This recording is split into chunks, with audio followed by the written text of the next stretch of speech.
I don't usually upload videos on Wednesdays at all, but this month I am, so bonus.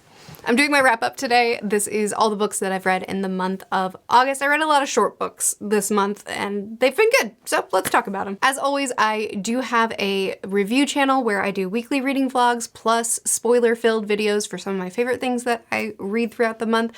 So if there's anything that you want to, there's any books here that you want to hear further thoughts on, more than just like a quick little wrap-up snippet, but you want to go a little bit deeper into my thoughts, there is a spreadsheet in the description of this video that has every book that I read and the videos attached to those books. So if there's anything you want to learn more about, check out the spreadsheet. It'll link you to the appropriate videos, or you could just do a search. That would work too. So for this tier list, I have peak, which I mean is a bit exaggerative. It's not like peak fiction. It's just, I loved this. This was fantastic. Great story. Then we have incredible, a delight, you've done your job, and a disappointment. I know there are 5 of these, and typically people do ratings on a scale from 1 to 5. That's not what this is about. This is more about the category. So like, just because I put something in peak doesn't mean that it's peak fiction or that it's a 5-star. It just means that I just really liked it, okay? I don't know.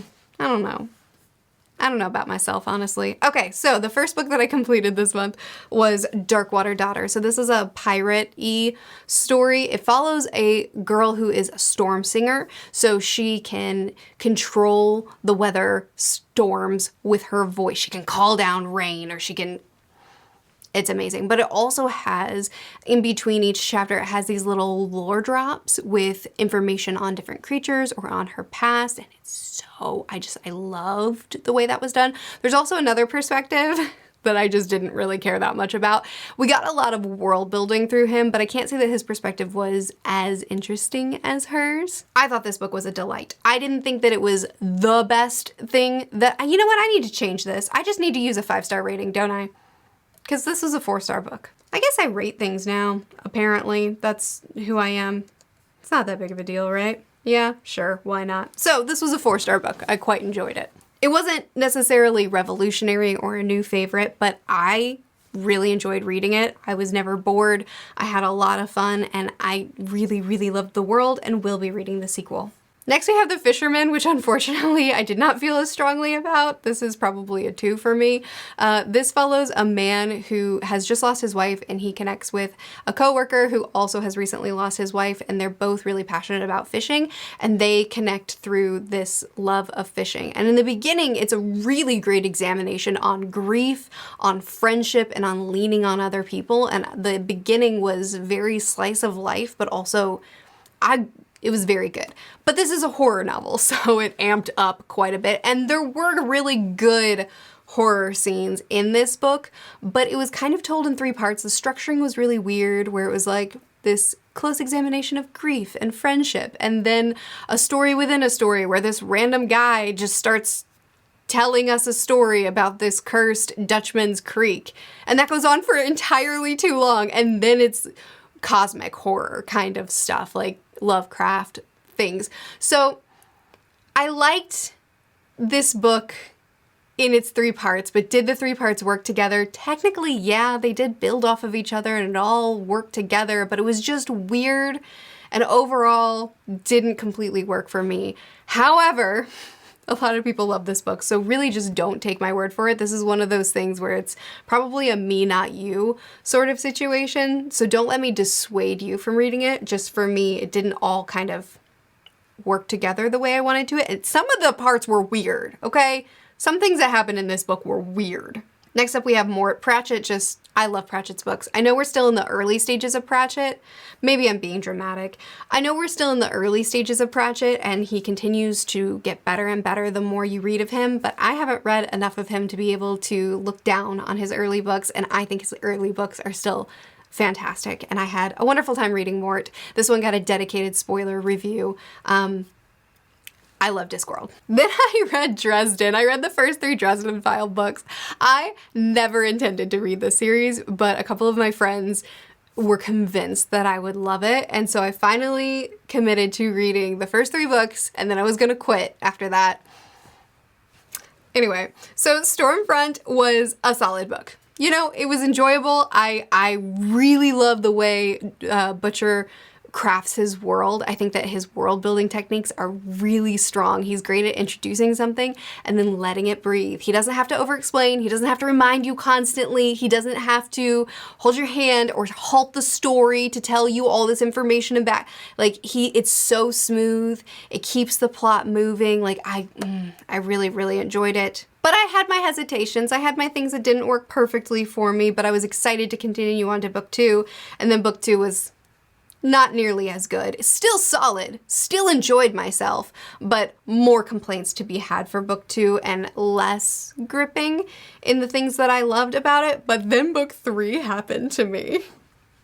And oh my goodness, I loved Grave Peril so much. This was the book that I just kind of put my hands up and I was like, all right, I'm committed. 1 book per month. I'm into the Dresden Files. It has its flaws. It has its things that I'm not enjoying about it. Absolutely. And I have a dedicated video, spoiler-free, where I talked about these 3 books and I went over said flaws. I just realized I'm not in presentation mode. There's ads playing. This isn't cute. Sorry for being a bad YouTuber. I'm not gonna redo this though. So anyway, I loved book 3. The things that I loved about book 1 were amped up. Certain characters that I wasn't sold on I'm getting so much more of and I'm falling in love with. A new character was introduced that's my all-time favorite in the series so far and could be a new favorite for me overall. This was the book that sold me. I'm a Dresden fan, and assuming I continue to enjoy the series, I will be reading all 17 books. Next up is Dragon Ball. So I completed Dragon Ball this month. I started it last month, completed it this month, and I started Dragon Ball Z as well, but I'm too early on to talk about it. And I started reading this series just because everybody talks about Dragon Ball. Every manga fan has read Dragon Ball and Dragon Ball Z. And like, it's just a part of conversations, but I can't be a part of those conversations, and I don't like that. So I wanted to read it just for the sake of this was an important piece of manga inspiration, so I want to be in on the conversation. Turns out it's so much fun. Also has its flaws, but I have loved reading through this series, and I'm excited to get into Dragon Ball Z as well. Into the Planet. Wow, I read a lot of really good books this month. Into the Planet is a nonfiction following a professional cave diver. This is her story of getting into cave diving, the risks involved, the hurdles and obstacles that she faced as a woman in this very, very male-dominated career. It went into the mental, the way certain people who go into certain very, very risky careers, how a lot of them have this unique gene in their, or this unique thing in their brain that makes them more likely to join up. She has it, and so she talked about that a bit. Talks about having to kind of confront the reality of death in this career because you do lose friends, people do die, you could do everything right, and things can still go wrong. I enjoyed this so much. Would you enjoy it? I don't know, but I love nonfictions, learning more about things that I'm never gonna do, but I now got to experience it to some capacity because she wrote this book and I read it. I loved this. City of Last Chances. This is the same author that wrote Children of Time, which I really enjoyed, but I didn't continue on with the series. City of Last Chances has convinced me that I need to follow this author. I need to read more of him, and I've already posted a video on my review channel talking about all the books, well, talking about quite a few of the books that I plan on reading throughout the rest of this year, and one of those books is his. I'm absolutely reading another one of his books this year. I basically finished this book and said, okay, what else do I need to read by him? And looked up a few books, and I have it planned. It's gonna be, I'll tell you right now, Cage of Souls. It's gonna be Cage of Souls. I'm very excited to continue to read from him. So this follows a city that is under occupation, and the residents of said city are being kind of pushed down. Their culture, their customs, their language, uniformity, baby. And so this is the city, which is it's an amazing city. The world building in this book is incredible. I loved exploring every corner of this city. So it follows the city, it follows the residents of the city, and it shows those tiny things that finally start the spark that ignites the rebellion. Very slow start, very slow burn, a lot of perspectives. You gotta give this book time, but it boils up, and I found it very satisfying. A Sentence of a Bookworm, I actually have not finished the first arc, so this doesn't belong here. Whoops, sorry. I haven't finished the first arc. I shouldn't be talking about it in this wrap-up. Editing Murphy here. It annoyed me that I couldn't include A Sentence of a Bookworm, the first arc, in this wrap-up because I had nearly finished it.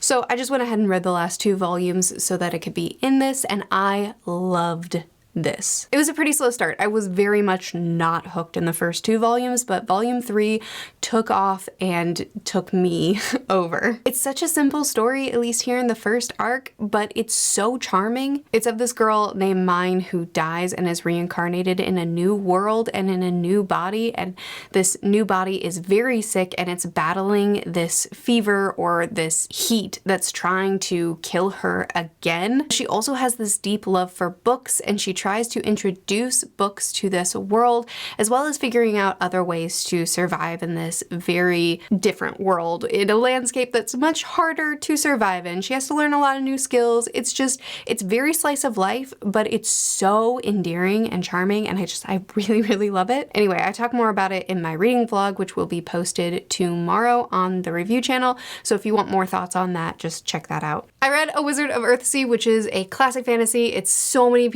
on so many people's favorites. It's what a lot of people grew up with. It's so influential to the genre, and I enjoyed this book.